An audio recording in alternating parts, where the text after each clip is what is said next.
Hey, deep divers, welcome back. Today we're going to really get into some Ayn Rand, specifically her views on money. All right, let's do it. We've got some excerpts from pasted text, and it's pretty interesting stuff. Yeah, she's got some pretty strong opinions when it comes to money. It's not your typical financial advice, that's for sure. No, it's definitely not about like budgeting tips or, investment It's strategies. much more philosophical. Yeah, she's really looking at the deeper meaning of money. How it reflects our values and our productivity, even our morality. Exactly. So get ready to think about money in a whole new way, because things are about to get interesting. I think people will be surprised by how much her ideas on money connect to like their own personal values. Yeah, so let's dive right in. Sounds good. The source starts by talking about money as a tool of exchange, which sounds pretty basic at first. Right. I mean, it's kind of obvious, right? Money's what we use to buy stuff. But then Rand really emphasizes the voluntary nature of those exchanges, which adds a whole other layer. Yeah, that's key for her. She's saying it's not about coercion or force. It's about free individuals choosing to trade value for value. And that leads to her whole point about the importance of the value you bring to the table. Right, like how much you're actually contributing. So it's not just about accumulating money, it's about what you do to earn it. Exactly. And she argues that in a free market system, the money you earn is a direct reflection of the value you create for others. So the more you contribute, the way you can potentially earn, which is a pretty empowering idea. Yeah, it definitely puts the focus on your own potential and what you're capable of achieving. It's less about being materialistic and more about recognizing your own capabilities, wouldn't you say? Absolutely. It's about understanding your own worth and what you bring to the table. And here's where it gets really interesting for me. Okay, let's hear it. Rand makes this really powerful connection between money and morality. Oh, yeah, that's classic Rand. She has this quote, "Money is only a tool. It will take you wherever you wish, but it will not replace you as the driver." I love that quote. It's so simple but so profound. What do you think she means by that? Well, to me, it means that money doesn't change who you are at your core. It just amplifies what's already there. Exactly. Like if you're an honest person, having more money might just give you more opportunities, to be honest. But if someone's dishonest, Well, money might just give them more opportunities to be dishonest. so it's not the money itself, it's the person behind it. Right, money's just a magnifier. It magnifies your existing traits, both good and bad. And the source also mentions something about avoiding a sense of entitlement, which I thought was interesting. Oh yeah, that's a big one for Rand. She was all about earning your success, not expecting handouts or relying on others. It's about taking ownership of your own life, including your financial future. Exactly, and that means understanding how money works, how to manage it, how to invest it. So you can create value for yourself and for others. Right. Okay, I'm starting to see the bigger picture here. What do you think? It's about using your skills and your talents to contribute something valuable to the world. And the money you earn is a natural result of that effort. It's not just about getting rich, it's about the process and the principles behind it. Yeah, that's a much more meaningful way to look at it, don't you think? Absolutely. And that brings us to another key point, the virtue of productivity. Yeah, let's talk about that. For Rand, hard work, innovation, creativity, these were the foundations of wealth. It wasn't about luck or inheritance. It was about what you put in. She believed that money was a reward for those who genuinely contribute to the world. She actually says, and I'm quoting here, "Money is made by the effort of every honest man, each to the extent of his ability." Wow, that's a pretty bold statement. It is, but it really highlights the link between effort and reward. Like you put in the work, you reach the benefits. Exactly. But it's not just about working hard, is it? No, it's not just about putting in the hours. There's also an ethical component. Absolutely, Rand's view of money has a strong ethical dimension. It's not about cutting corners or taking advantage of others. It's about creating real value that benefits both you and the people you serve. So it's about finding that balance between pursuing your own self-interest and contributing to the greater good. Right, and that's a delicate balance. Now, the source doesn't just stay in the realm of the theoretical. No, it actually gets pretty practical. It lays out some specific applications of Rand's ideas that could be relevant for anyone, even if you don't agree with everything she said. Yeah, there are some real gems in there. We're talking about things like improving financial literacy, creating value in business, aligning money with your values. And that's what I find so compelling about Rand's work. Even if you don't agree with every single thing she says, You can still find valuable insights that can be applied to your own life. regardless of your background or beliefs. Right, it's about taking what resonates with you and making it your own. So let's dive into these practical applications. Let's do it. First up, financial literacy. The foundation of it all.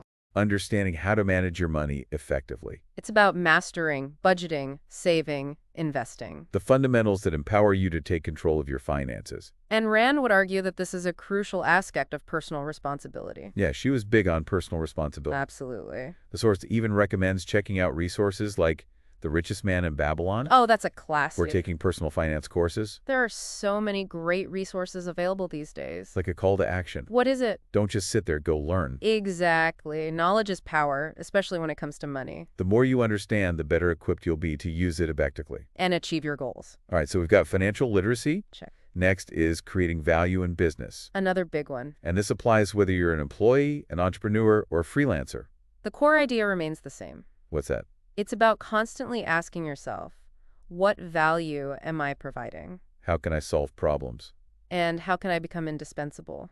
It's about adopting a go-getter attitude, constantly striving to improve. And offer something truly unique and valuable to your clients or customers. Yeah, like going above and beyond what's expected. Exactly. And this is where Rand's emphasis on productivity really comes into play. It's not just about working hard, it's about working smart. And focusing on the activities that create the most value. The source even talks about evaluating your skills Honestly, assess what you're good at. and seeking out training or mentorship if needed. It's about pushing yourself to grow and adapt. All right, so we've got financial literacy, creating value in business. What's next? The third application is all about aligning your money with your values. Oh, this is a good one. This is about being intentional with your spending. And making sure that your financial decisions reflect what truly matters to you, So if family is your top priority, maybe you invest in experiences you can share together. rather than focusing on material possessions. Or if you're passionate about a specific cause. You might donate a portion of your income to support it. It's about using your money as a tool to build the life you want. And not letting it control you. Right. Money should be a means to an end, not the end itself. Exactly. And Rand would argue that this is a key element of living a life of purpose and integrity. The source mentions creating a financial plan. Okay, a roadmap. Yeah, but one that incorporates goals for personal growth, family, long-term security, So it's about thinking beyond just paying the bills. and focusing on what truly matters to you. What kind of life you want to create. Now, this next application really gets into the family dynamic. Oh yeah, teaching financial responsibility to your kids. Exactly. It's about more than just teaching them about dollars and cents. It's about instilling values. Rand believed it was crucial to teach young people the value of hard work, integrity, responsibility. Especially when it comes to money. The source even suggests holding family meetings. Interesting. Yeah, to openly discuss budgeting and saving as a team. That's a great way to get everyone involved and on the same page. It encourages open communication and creates a shared understanding of financial goals Plus, it's a fantastic opportunity to teach kids about the value of money and how to make smart financial decisions. from a young age. And finally, the fifth application emphasizes taking responsibility for your wealth.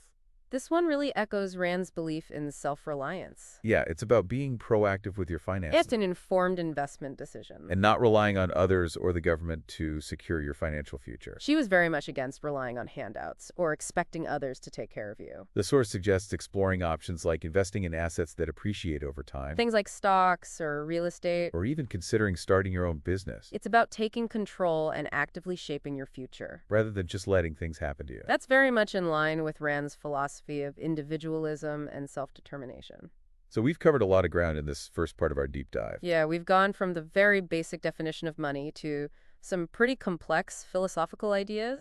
We've talked about money as a tool, the importance of morality and productivity, And those 5 practical applications of Rand's philosophy. which I think are really valuable. Absolutely, there's a lot to unpack here. But I think there's some real wisdom to be found in Rand's ideas. I agree. She offers a unique and thought-provoking perspective on wealth, value, and personal responsibility. And I think even if you don't agree with everything she said, There's still a lot we can learn from her. but her ideas don't stop there. The source actually goes on to talk about this concept of holistic growth. Oh, yeah, that's interesting. It's like taking Rand's philosophy and applying it to other areas of life. Beyond just money. Yeah, we're talking about health, knowledge, family, even business. It's like she's saying this isn't just about your bank account, it's about living a fulfilling life in every aspect. Exactly. So let's unpack this holistic approach and see what we can learn. Let's do it. First up, health. All right, how does that tie into Rand's philosophy? Well, the source suggests approaching your health with the same mindset you would a business. Interesting. Make it a priority, allocate resources wisely, treat it as an investment, It's like recognizing that your health is a valuable asset. just like your finances or your career. And it requires ongoing investment. And careful attention if you want to maximize its potential. After all, without good health, it's harder to achieve anything else. Makes sense. You can't really enjoy your wealth if you're not healthy. Exactly. Next is knowledge. Yeah, knowledge is power. That's what the source emphasizes, continuous learning, expanding your skill set, And approaching learning as a lifelong journey. which aligns perfectly with Rand's core belief in the power of reason and the pursuit of knowledge, She saw knowledge as essential for individuals to reach their full potential. and to contribute positively to the world. And the source highlights the strong connection between knowledge and earning potential. Right, the more you The know more you can contribute. and the greater your potential for success becomes, That's a key insight, especially in today's world. where information and knowledge are so readily available. But it's not just about accumulating information It's about applying that knowledge to create value. and solve problems. Okay, moving on to the financial aspect, which is obviously central to Rand's philosophy. What does the source say about that? Well, it talks about developing habits that pave the way to financial independence. Like what? Things like living within your means Avoiding unnecessary debt. and prioritizing saving for the future These are all foundational principles of sound financial management. that resonate with Rand's emphasis on self-reliance and personal responsibility. It sounds like a lot of self-discipline is needed to make those principles a reality. Absolutely, self-discipline was a big thing for Rand. Both mental and moral discipline. She believed it was essential for individuals to achieve their goals. And to live truly fulfilling lives. Next up, we have the family aspect. Okay, how does Rand's philosophy apply to family life? Well, the source focuses on leading by example Showing your kids the way. and actively instilling values of hard work, integrity, responsibility, It's about creating a family culture. where those principles are valued and practiced. Not just talked about. Actions speak louder than words, as they say. Exactly, and children are always observing and learning from the adults in their lives. So it's crucial to model the behaviors and values you want them to embrace. Lead by example. And last but not least, there's the business aspect. Okay, how does this tie in? The source talks about using your enterprise as a platform A platform for what? for creating value for society, for growing your wealth, for fulfilling your purpose. So it's about seeing business as more than just a way to make money, It's about making a positive impact on the world. while pursuing your own goals and aspirations, So it's about creating a win-win situation. where you succeed and society benefits as well. Exactly, which is a powerful concept. It's something that resonates with many entrepreneurs and business leaders today. Yeah, it challenges that traditional view of business as solely focused on maximizing profits. All right, so we've covered a lot in this first part. We've explored money as a tool, the significance of morality and productivity, And those 5 practical applications of Rand's philosophy. plus that interesting idea of holistic growth. Applying her principles to other areas of life. It's a lot to take in, but I think it's a really fascinating and thought-provoking perspective. Definitely, whether you agree with all of her views or not. Rand's work encourages us to think differently about wealth, value, and our place in the world. And that's always a good thing. But before we go any further, What's up? I think it's important to acknowledge that Ayn Rand's work hasn't been without its share of criticism. Oh yeah, she's definitely a controversial figure. People tend to have strong opinions about her one way or the other. Yeah, her philosophy, objectivism, has sparked a lot of debate over the years. For its emphasis on individualism and rational self-interest. And its rejection of things like altruism and collectivism. Okay, so let's unpack some of those critiques. Let's get into it. One common criticism is that Rand's philosophy is too individualistic. Okay, I can see that. Like it downplays the importance of community and social responsibility. So it's like an every person for themselves kind of mentality. That's a bit of an oversimplification, but I can see how some people might interpret it that way. Yeah, her critics argue that it promotes a limited view of human nature. One that doesn't fully account for things like empathy, compassion. And the importance of social cooperation. So how would Rand's supporters respond to that? Well, they would say that she wasn't against community or helping others. But it was more about the motivation behind those actions. Exactly. Her perspective was that individuals should be free to choose how they interact with others. And that voluntary cooperation based on mutual benefit is the ideal form of social interaction. So it's not that she's against helping others. It's more about emphasizing that it should be a choice. Right, not an obligation or a duty imposed from the outside. She believed that altruism, in the sense of sacrificing yourself for others, was morally wrong.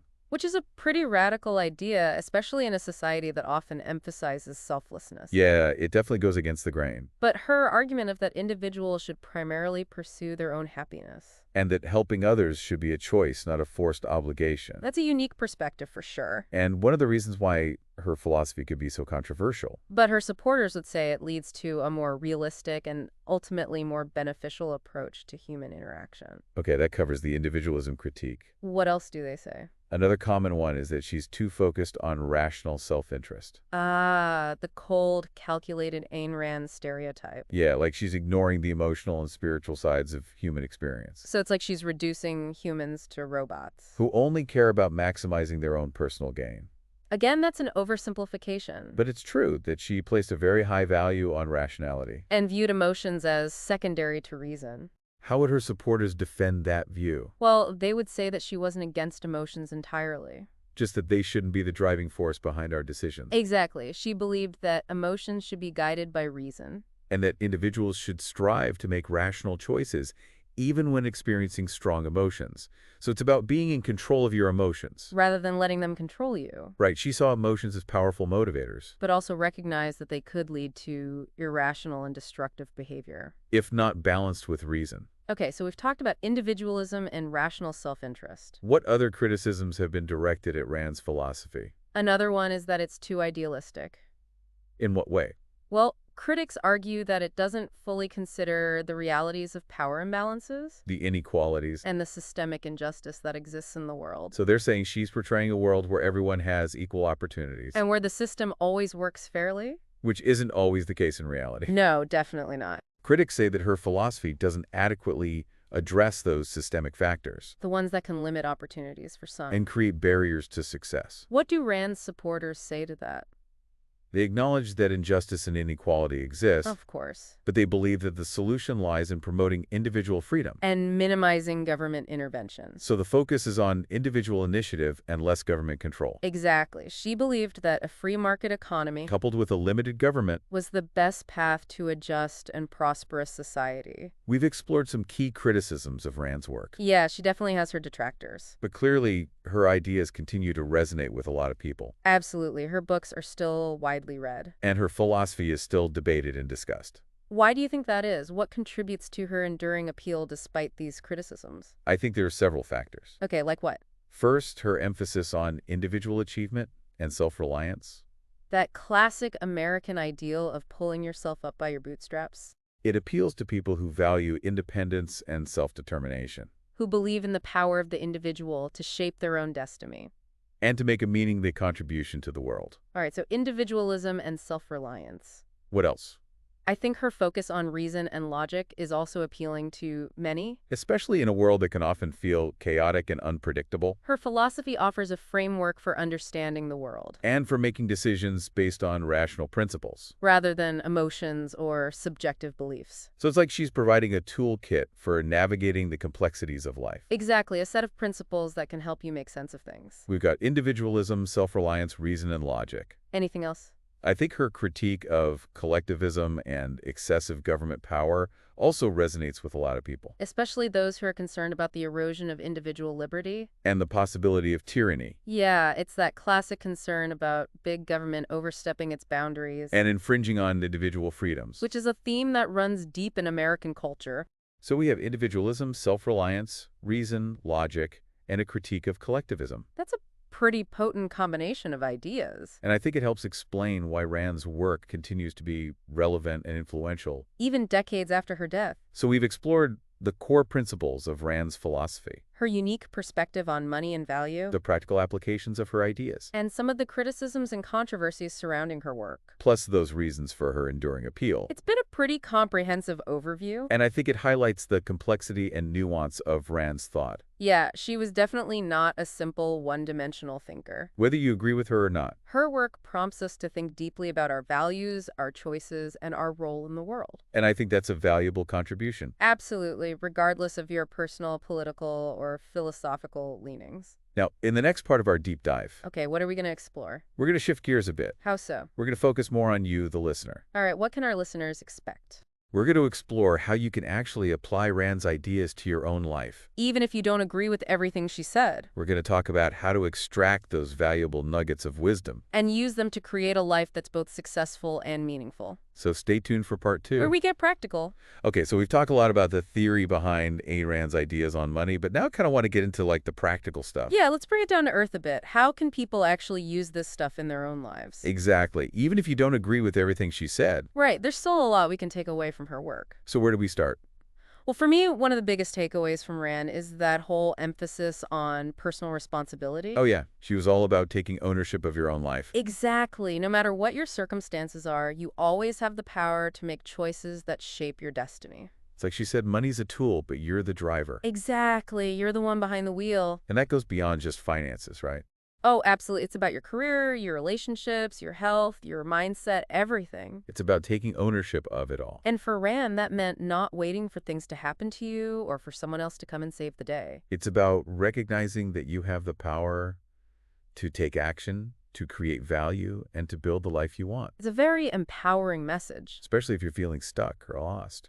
It's a reminder that you have more control than you think. Another key takeaway that really resonated with me was that idea of aligning your money with your values. Ah, yeah, that's a big one. It's so easy to get caught up in the chase for more money. Just accumulating wealth for the sake of it. But Rand reminds us that money is just a tool. It's a means to an end. So it's not just about how much you earn, but how you use what you have. It's about making sure your money is working for you in a way that aligns with what you believe in. So how do you actually do that? Well, it starts with really getting clear on your values, like what truly matters to you, what kind of impact do you want to have on the world. Once you know that, you can start making financial decisions that support those values. Right. It might mean making more conscious choices about where you spend your money or what kind of work you do. Or if you're passionate about a certain cause, you might donate to support it. Exactly. It's about making sure your money is an extension of your values, not just a bunch of numbers and a bank account. I think a lot of people struggle with that. Yeah, finding that sweet spot where your financial goals and your deeper values are in sync. It's a constant balancing act. But when you get it right, it can be incredibly rewarding. You experience not just financial success, but also a deeper sense of purpose and fulfillment. Now, some people might be thinking, hold on a minute, all this talk about individual responsibility sounds a bit selfish. Yeah, what about our responsibilities to others, to the community? It's a fair question, especially considering some of the criticisms we discussed around Rand's strong individualism. But it's important to remember that Rand wasn't against community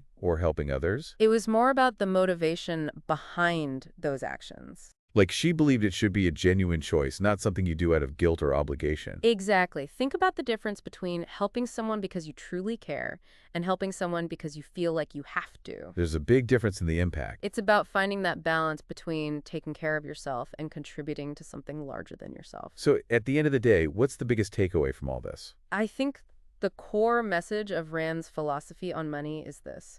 You are the architect of your own destiny. You have the power to shape your own life. Money is a tool, yes, but you decide how to use it. Define your values, take responsibility for your choices, and never stop striving to create value. For yourself and for the world around you. Powerful stuff. It really is. But let's get back to those practical applications we talked about earlier. Okay, yeah, let's break it down into actionable steps. We started with financial literacy, which is really the foundation of everything. Right, it's about understanding how money works. The basics of budgeting, saving, investing. The tools that empower you to manage your finances responsibly. And effectively. And the source recommends exploring some great resources. Like The Richest Man in Babylon, that classic personal finance book. Or taking a personal finance course. There's so much information available these days. The key is to be proactive.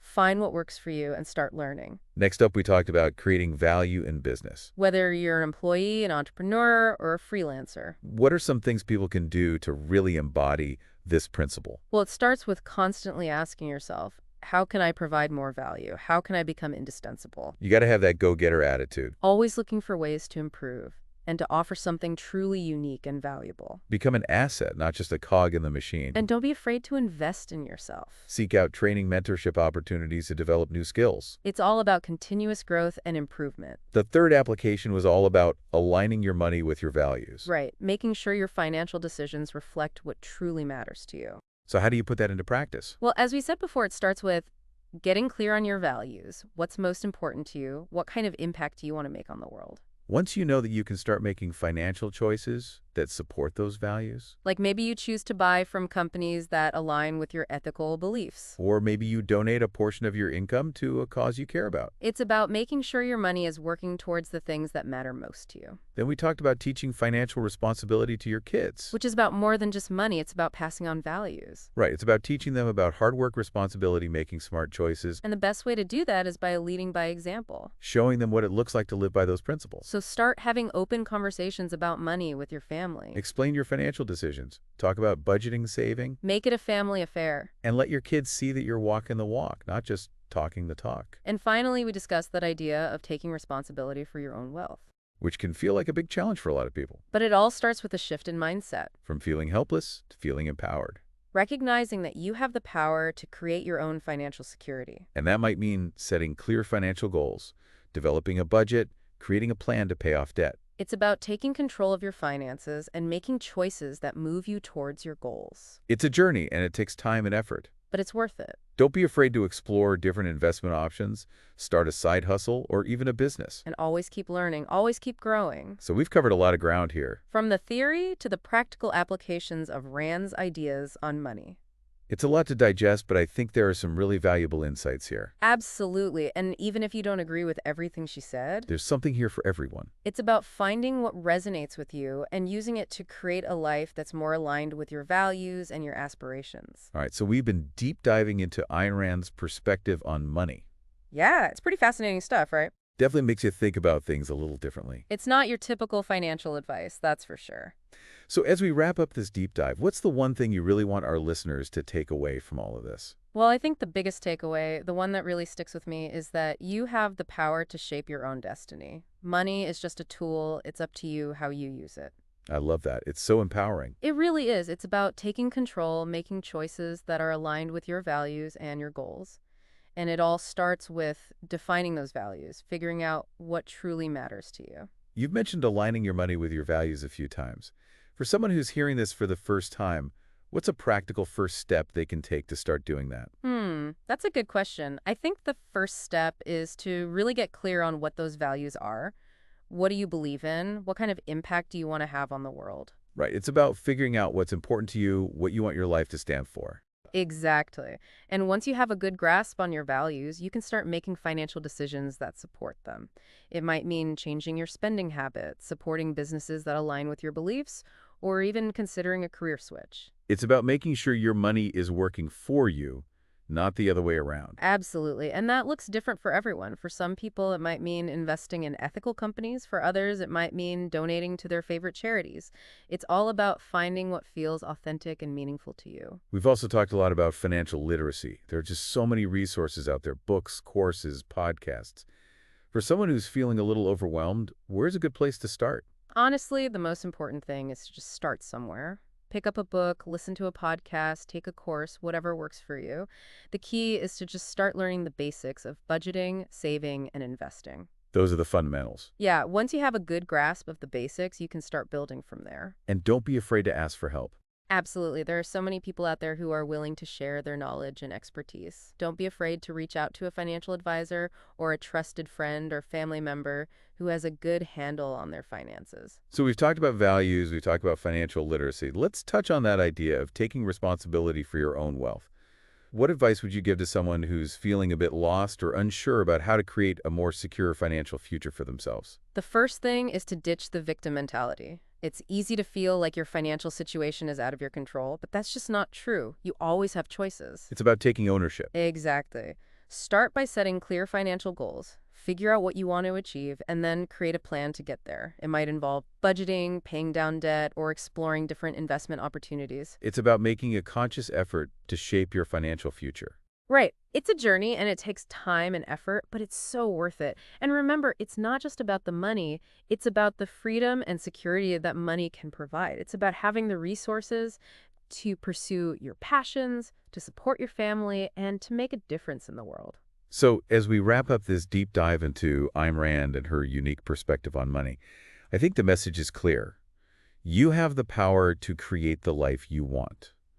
It starts with taking ownership, defining your values, and making conscious choices that align with those values. Absolutely. And don't be afraid to challenge the status quo, to think differently, and to forge your own path. It's your life, your money, your choices. A huge thank you to you for sharing your insights and helping us unpack all of this.